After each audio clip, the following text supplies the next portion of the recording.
everybody, so at some point I either forgot to film an introduction for this vlog or accidentally deleted it. I'm not really sure what happened, so this is going to be our introduction. Good morning. And let's just kind of move on to the vlog and forget I ever did this, okay? Alright, bye. So I forgot to show this to you yesterday, but this is what I ended up finding at Goodwill. They actually had a ton of things left.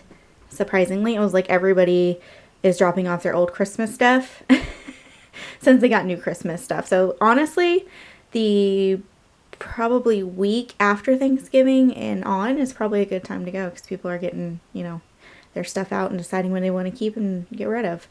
So I found this sweater. I thought it would be a nice one to wear to a holiday party. I do have a holiday party coming up.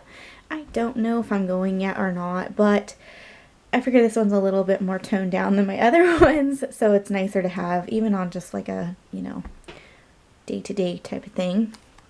It was only $3.99. Then I found Ethan this one. It says, "Oh my gosh, Santa, I know him." Elf is a big deal here. And this one was only $2.99. Ooh. Then I got him this one as his sweater because I couldn't find any sweaters in his size. My camera just died. But anyway, I couldn't find him any sweaters in his size. And then I found myself this one. It kind of looks like the vintage Santa. It's a cute little sweater. And if Ethan wants to borrow it, he can. Like I said, we both share the same sweaters, size, and shirt size. And I buy men's clothes. So, and this one was $3.99. But yeah. We're at that point now where if he needs to put on a pair of shoes to run the garbage out, he can grab my sandals. It's just the way it goes. But I'm going to pop the tags off of these and get them into the washing machine. We are going to go on a walk. And, yeah, I guess that's it.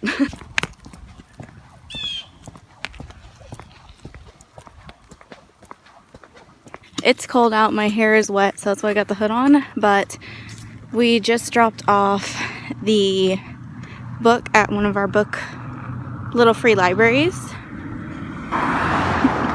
And Ethan's playing with his friend, so dropped him off at there.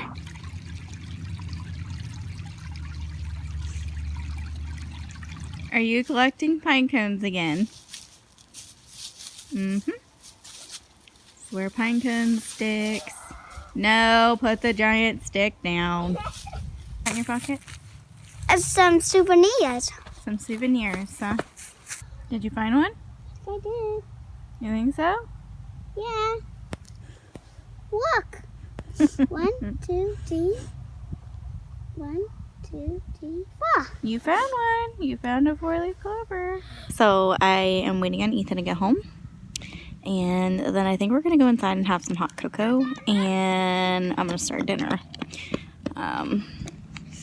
I think we're going to make chicken pot pie tonight because that's what sounds good. So for my chicken pot pie, I like to use boneless, skinless chicken thighs when I am making pot pies or soups. That's just really what I prefer. But I've used chicken breast too when I didn't have chicken thighs. So feel free to use whichever. Now you can season your chicken however you want. I don't know, I usually just do a little bit of ground black pepper. I take some Himalayan pink salt. Then I take poultry seasoning. And I'm just going to bake this till it's cooked through. While my chicken is cooking, I am actually going to clean up the kitchen and the dining room a bit.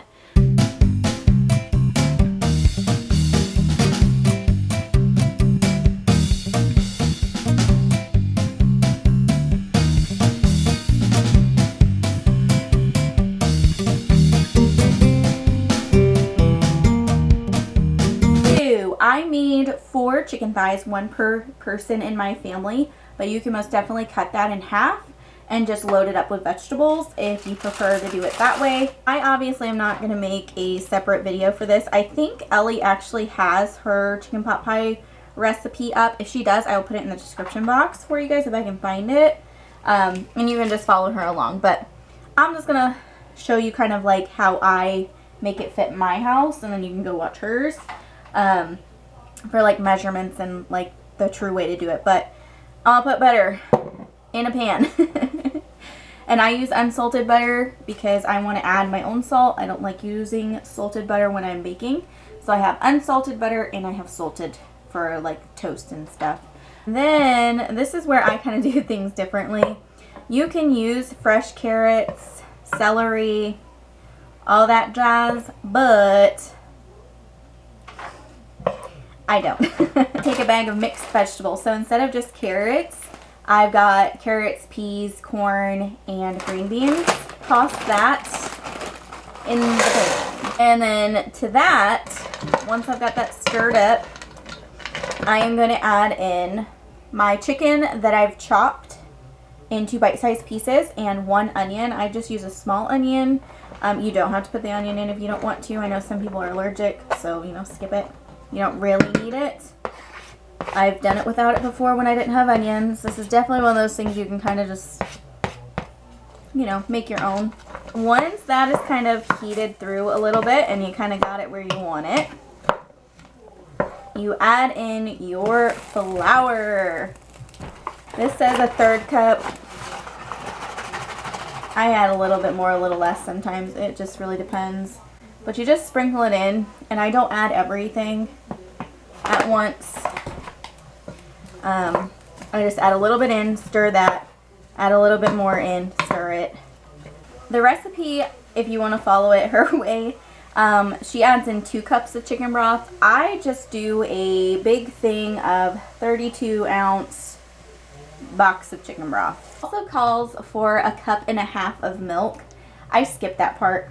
I don't do the milk. I just do all chicken broth. Again, I'm a very kind of visual cooker. I am bad about doing these videos. So when you guys ask for recipe videos and I actually make one happen, you should be proud of me. You should be very proud of me. Okay. I got the oven preheated to 375 too. Didn't tell you that. But I'm going to let that simmer for a little bit, and if I need to add some milk, I will add that after, but I'm going to start working on these biscuits. This is what it looks like without the milk.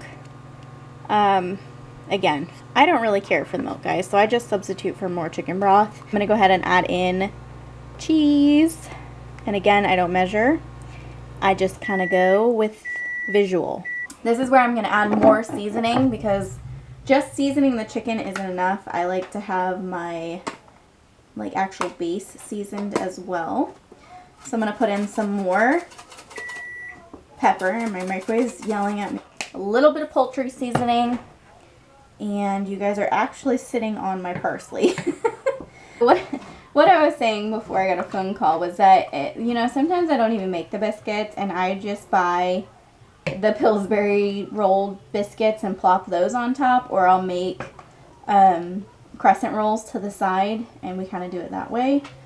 So, you know, if you don't want to make the buttermilk biscuits, well, that's an option for you. Another thing that I do too with those buttermilk biscuits, I don't know, I follow everything exactly as I'm supposed to, and they come out very sticky, so I have a hard time making them into actual biscuits. So I just put them in as like drop biscuits, and that's what it looks like, guys, when it comes out.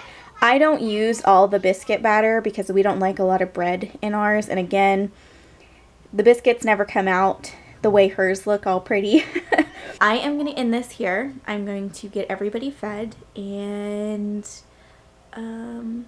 clean, and then go lay down and go to bed because I'm exhausted and just ready to end the day. I got a little bit of stressful news today, so I'm just kind of like, I'm done. So I'll see you guys in the next one.